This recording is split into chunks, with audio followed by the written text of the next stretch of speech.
Hi everyone, quick tutorial on how I make bone broth. I have over here bones in my Instapot that I get from US Wellness. You can use any bones that you have, but I do suggest trying to choose grass-fed and organic. I'm gonna add a half a cup of organic apple cider vinegar to help get the nutrients out of the bones. And then I have chopped garlic, celery, carrots, onions, however you chop them, that's fine.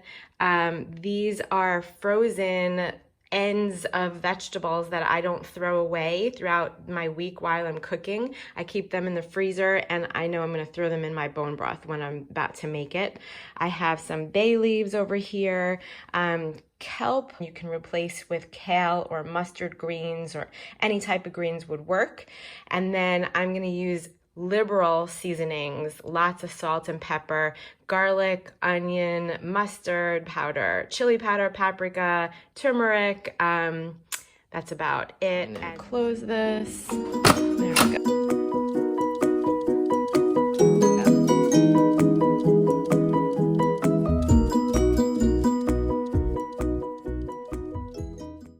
All the great nutrients are in the broth that I'm going to keep and use for drinking and cooking all week. Hope you enjoyed this video. See you next time.